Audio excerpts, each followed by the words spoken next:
Hello and welcome to New Filmmakers Los Angeles in partnership with Movie Maker magazine. My name is Danny DeLillo. We're here at the South Park Center and I'm delighted to be joined all the way from Toronto in Canada, Fateema, with her fantastic movie, Arthur. Let's take a look at the clip.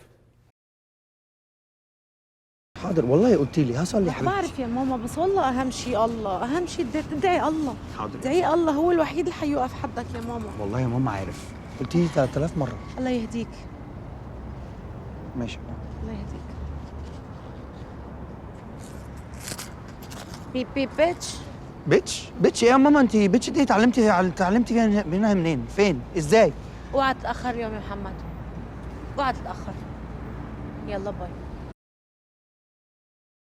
Thank you so much for coming all the way from the other side of the world to be here to celebrate your film. Thank you. I've got so many questions. We loved it so much and welcome to the New Filmmakers LA family. Thank you for having me. It's been such a privilege to be here and be a part of such an incredible festival. Like the work you do is so impactful and yeah, it means so much to be a part of it. So thank you. Well, the film you made is so impactful, but for those that haven't seen it, tell us a brief synopsis. Yeah, so Atar, which translates to perfume in Arabic or someone's scent or essence, follows our main character Muhammad, who's a closeted Arab Muslim man who's kind of skidding by on this monotonous life and trying to fill the shoes of his late father, taking over their family knockoff perfume shop. Meanwhile, his mom is like desperately trying to get him married off and he's hiding his queer identity. And we follow him just over the course of one day where everything changes. A charming stranger comes into his shop and really sees him under those layers of knockoff perfume and he isn't able to hide who he is any longer. So yeah, we follow him in this kind of one tiny transformative moment in his journey.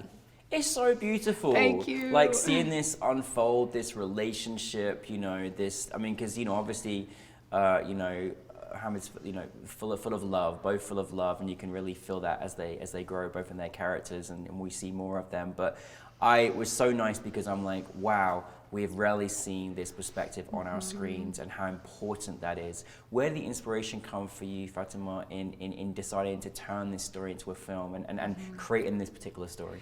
Yeah, it definitely comes from that, like never getting to see my intersectional identities on screen and really longing to have queer Arab representation that was rooted in joy instead of in trauma. Like there's so few stories, and then the stories we do see are often, you know, talking about, very important, but talking about more of like the darker side, you know, the backlash that one would face or, you know, being ostracized from their community.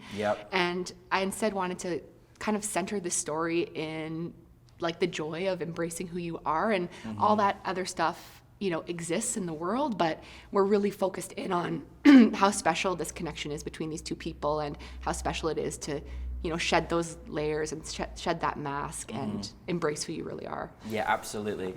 I'm also like you. I'm fascinated as I live surrounded by them, fascinated by all these perfume stores. Like, I'm in fascination. Like, you know, every time I go there, I'm just taking in the scents and the smells. But like, I love how you centered it around that as well. And like, you know, let's face it, I'm sorry, but that part of the world, the Arabic world, they always have the best perfumes anyway. So just, you know, everyone always smells so good. Where did it come to the fascination of creating it around a perfume store as well? Yeah, so my dad is Palestinian. He's had many failed businesses. Like I feel like it is just a rite of passage for immigrant families to, you know, go through like what it takes to achieve the American dream. And often like the knockoff business is a very popular pursuit. So I grew up a lot around, you know, that world. And when I was thinking a lot about gender and my own experience and my own identity, I was also thinking about like the flip side of Arab masculinity and how this mask that, then the pressure around that and how scent is such a big part of that. And it's so interesting to me that like in the Western world, scent is a lot of the time associated with femininity. And in the Arab world, it's like so much like you can smell an Arab man before you see him. So, yeah, I was interested in exploring the expression of gender between cultures, so between Arab culture and Western culture, and kind of being in the middle of that and finding what pieces work for you and what expressions kind of you can put together to form who you are in between those two cultures. Yeah, and it's a fascinating subject, because you're right. It's in the Western world, it's very geared towards feminine, with this scent, and it's very very different in Arabic countries as well. So I love that you've made that comparison. This, I fell in love with the characters that were created. I really did. I just, from the mom to this, beginning of this like love affair. Like, how as a director do you go, creating how do you work with your actors?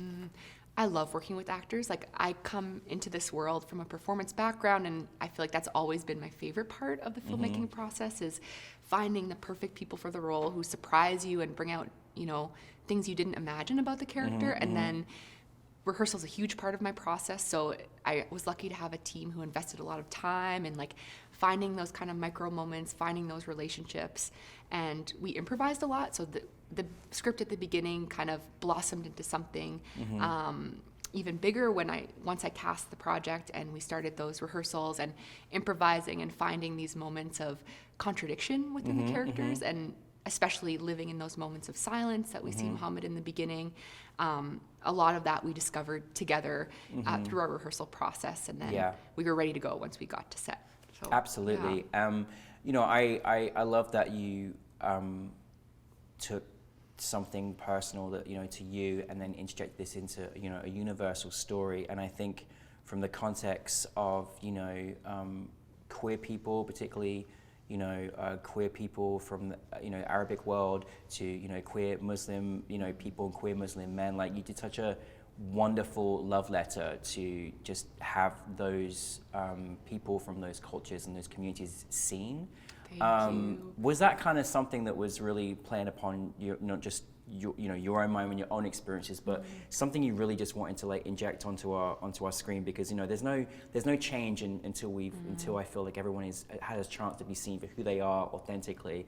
Was that something that was kind of addressing your mind in making this film? 100%. I feel like the process of making this film was so reflective of the lack of these stories that exist. So, from the beginning process of finding my key collaborators, people were so hungry to be a part of a story like this, especially one that, we could laugh, we could have these deeper emotions, and that could all coexist together. And then in terms of, not seeing this representation on screen, like, there's not a lot of actors, especially in Canada, that have those intersectional identities and are queer, are Muslim and Arab, and feel comfortable playing that role. And so I think that's just a testament to, the more we see those characters on screen and we're validated in our identity and we're celebrated in our identity, the more that that paves the way for people to feel comfortable and to keep telling their stories and to and share the joy. Share the joy. Which you really did. It was so nice to actually see the joy and the genuine, authentic love that was developing. And obviously the mother was very funny. We love her. So we love her. She did a great job as well. What have you? I mean, again, did you film this in a perfume store, right? Yes, at a knockoff perfume and clothing store. Wow. So how did you approach? Like, what was that? How do you turn around and say that? Like, it was a journey. Like, the prep for this project was almost a year of piecing together the cast, finding the location. I swear I went to every single knockoff perfume shop in all of the greater Toronto area, like all of the suburbs. I asked everywhere. I got a string of no's, and finally I found this place in Mississauga, which is a suburb of Toronto, like with a big Muslim population. And it was a Pakistani Muslim couple. They'd owned the store for 30 years, and we connected over, that part of our identity. And I was like, it's like a story about a man discovering himself, and it's for love. And I wasn't like totally explicit with the queer part of the story, because in finding support for this project, a lot of like, Arab businesses would be like, oh yeah, we're down to support. And then once we tell them it's a queer story, they, kind of pulled out that support. And, it just shows that stigma in the community is still there. Yeah. And so I was so nervous about, like, we need a location, we got to film this thing. So we locked the location, and then our contact was on site. The husband, he was on site for the shoot, and there's a scene where Muhammad and Lloyd almost kiss for the first time. Like, Lloyd smells his perfume, and they're like so close. They're about scene, to. And then I'm like, okay, cut. And then he's like, wait. And I'm like, we're about to get kicked out of this perfume shop. And he's like, that sign is backwards on the door, the open sign. It's a continuity error. Oh, and my we all just like, relieved, like we're so relieved, took a deep breath, and at the end of the shoot he's like, oh, you're all my daughters, like come back anytime. He was so supportive, and so just having someone who is Muslim, is supportive of our community. That's amazing. I didn't expect that, and we were all just so heartened to see that and to have that that's so that person refreshing. on our team. Yeah, so refreshing. And I just want to commend you for your, just for having the courage to make a film as well, because I can see how it's gonna not only support people but shape, but also just tell the joy of stories, and how there's no fear around this either as well. And I think one thing that you showed in your main character is just that anyone that is any form of any minority group, has this ongoing PTSD of how people feel about them, and it's really, really a hard thing. And I think just let this boy love, let him be able to overcome and be who he is. But you showed that PTSD that we all have as a queer person. I have that as well. But we show that identity, and I think it was so beautifully done that we get to see a happy end. So well done on that. Thank you. What did you want your audience to take from your film? And I know this must have probably not been an easy one to put out there and even filming, as you said. But what did you want your audience to take from the film? I definitely wanted to explore discomfort and shame. And I think a lot of making this film for me was airing out my own shame and being really honest with myself about my own identity through this story about someone who's a bit farther from me, by swapping the gender. Yeah. And for an audience, I wanted to seat them in uncomfortable, that uncomfortable space of when you're hiding, but your identity is so close to the surface that anyone who knows, they can see so clearly. They're I can see lots going on for you, and I empathize. Yeah. So I really wanted to bring people. You did that. I stopped. I stopped breathing and stopped blinking at one point. I was like, oh. So awkward. Yeah.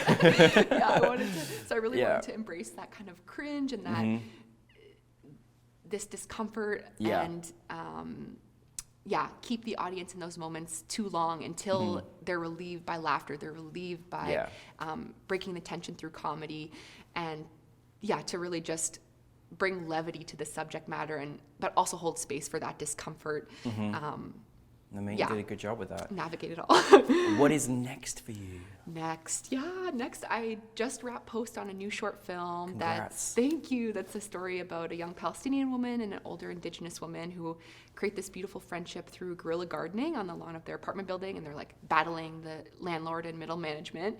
It's amazing. So we're about to submit that to festivals. Yeah. And come back to it. Oh yeah. Inshallah. Fingers crossed. I'll submit. Yeah. But and then I'm also in development for my first feature. Excellent. And Muhammad's actually a secondary character in the feature. Amazing. Yeah, and it's a coming-of-age story about a mixed-race Palestinian woman, and she's healing from trauma and reconciling her fractured identity through creating a one-woman show. So it's kind of Lady Bird meets Rushmore with Arab flair in there, and it sits in that space of uncomfortable comedy and explores PTSD, from that lived experience and that perspective, where we're able to kind of hold space for the moments that are uncomfortable and funny, and the moments that are, where healing is very difficult. So I'm always trying to explore the line between laughter and tears, and so now we're just trying to piece together financing for the feature, and amazing. Inshallah, it'll come to life soon. It will, and you're doing a really fantastic job. And I love that you're embracing these stories and these characters that I'm so excited to see on our screens. Just to lastly finish, as a filmmaker, what motivates you creatively, storytelling as a human being, for other filmmakers out there to kind of, support them on their journey when they've got stories in their head they want to put out there? Yeah, for me personally, I feel like every film I make is something that I'm wrestling with, in my own identity and my own experience, feelings of grief, anything that I need to get out of my body, it comes out in a film. And so for me, filmmaking is very personal, and each project I obsess over until it is able to come out, and I'm able to move on to kind of a new phase of my life. Therapy, right? Yeah, therapy. Definitely. Is it healthy? To be determined. I mean, if people feel seen by it and can put it into something instructive, I feel like that's just my process. But I would say for filmmakers that are starting out, just trust your voice, trust that your stories and your lived experience is valuable and interesting, and and exploring your truth is so worthwhile rather than trying to follow like, you know, what's interesting or what's selling. I think that will always change, and you shouldn't let other people dictate the stories that you want to tell. I think the more truthful you can be to what you need to express, what you want to explore, what excites you, what makes you laugh, like just keep trusting your voice, and the more you do that, I think that the clearer it will become, like your journey as a filmmaker. Well, listen, thank you so much. Thank you for making this film. I'm so honored that you brought this film to us, and that you really did do a fantastic light on these characters, and really celebrating identity, particularly for, you know, Arabic identity in terms of sexuality, in terms of identity. You have a fantastic job. Thank you very, very much. Really appreciate you. Thank you so much. Thanks for all your thoughtful words, and thanks for having me. Thank you so much. Fateema, everybody. Thank you.